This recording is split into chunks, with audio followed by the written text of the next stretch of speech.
আসসালামু আলাইকুম, আমার চ্যানেলে সবাইকে স্বাগত। আশা করছি আপনারা সবাই ভালো আছেন। তো চলে এলাম আবারও প্রতিদিনের মতো আর একটা রেসিপি নিয়ে। আজকে আমার রেসিপি হচ্ছে মসুর ডালের তড়কা।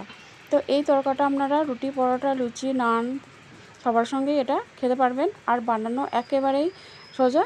তো চলুন রেসিপিতে যাওয়া যাক। প্রথমে আমি এখানে একটা ফ্রাই প্যান বসিয়ে এর মধ্যে দিয়ে দিলাম আমি 2 চামচের মতো তেল। তো তেলটা দিয়ে আমি এখানে একটা ডিম ভেঙে দিলাম, ডিমের ভুজি বানিয়ে নেব। তো প্রথমে আমি ডিমের ভুজিটা বানিয়ে নেব। এরপর এখানে দিয়ে দিলাম অল্প একটু নুন। তো এটা আমার ভুজি বানানো হয়ে গেছে, আমি এটাকে একটা প্লেটে তুলে নিলাম। এরপর আমি এখানে দিয়ে দিলাম আরও কিছুটা তেল। তো তেলটা গরম হয়ে গেছে, এর মধ্যে আমি দিয়ে দেব 2টো পেঁয়াজ কুচি। তো পেঁয়াজটা দিয়ে আমি একটু হালকা ভেজে নেব।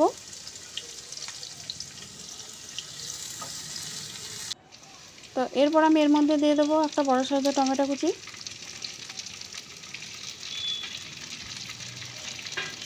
তো পেঁয়াজ আর টমেটোটাকে আমি খুব ভালো করে ভেজে নেব। এরপর আমি এখানে কিছু মশলা দিয়ে দেবো। এখানে দিয়েছি আমি 1 চামচ নুন, 1 চামচ হলুদ গুঁড়ো, 1 চামচ লঙ্কা গুঁড়ো, 1 চামচ কাশ্মীরি লঙ্কা গুঁড়ো, আর 1 চামচ জিরে গুঁড়ো, আর দিয়েছি আমি তড়কা মশলা 2 চামচের মতো। দিয়ে আমি এই পেঁয়াজের সঙ্গে মশলাটা খুব ভালো করে কষিয়ে নেব। এরপর আমি এখানে দিয়ে দিলাম কাঁচা লঙ্কা কুচি। আমি এখানে 3টে কাঁচা লঙ্কা কুচি দিয়েছি।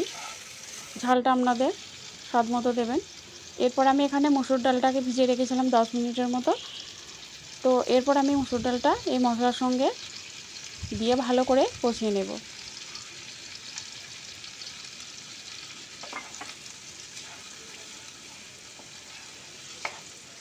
মসুর ডালটার সঙ্গে খুব ভালো করে কষিয়ে নিয়েছি। এরপর আমি এখানে দিয়ে দেব পানি। আমি এখানে 1 কাপের মতো পানি ব্যবহার করেছি। ডালটা ভিজিয়ে রেখেছিলাম, এই জন্যে খুব একটা বেশি পানি দেওয়ার দরকার নেই।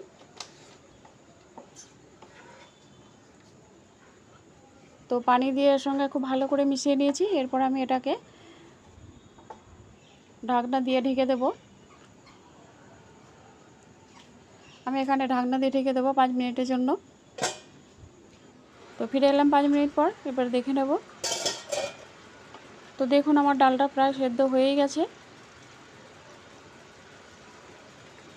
আরও কিছুটা বাকি আছে। দেখুন প্রায় সেদ্ধ হয়ে গেছে। এরপর আমি এখানে যে ডিমের ভুজিটা বানিয়েছিলাম সেটা দিয়ে দিলাম এর মধ্যে। এটা দিয়ে আমি খুব ভালো করে আবারও মিশিয়ে নেব।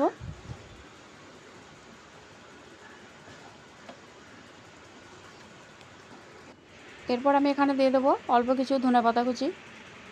তো এই রেসিপিটা কেমন লেগেছে আপনারা অবশ্যই জানাবেন কমেন্টে, আর একটা লাইক দেবেন। আর যারা নতুন বন্ধু আমার চ্যানেলটা সাবস্ক্রাইব করবেন। এরপর আমি এটাকে আবারও ফোড়ন দিয়ে নেব। তো ফোড়নের জন্য আমি এখানে দিয়ে দিলাম সাদা তেল 2 চামচ। এর মধ্যে দিয়ে দিলাম 1 চামচ গোটা জিরে আর 2টো শুকনো লঙ্কা। যেটাকে আমি একটু লাল লাল করে ভেজে নেব।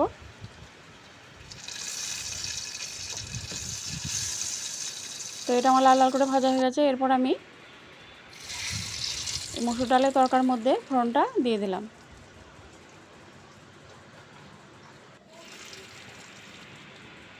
তো তৈরি হয়ে গেল আমার মসুর ডালের তরকা। আপনারা অবশ্যই একবার হলেও বাড়িতে বানিয়ে খেয়ে দেখবেন, অসম্ভব মজাদার।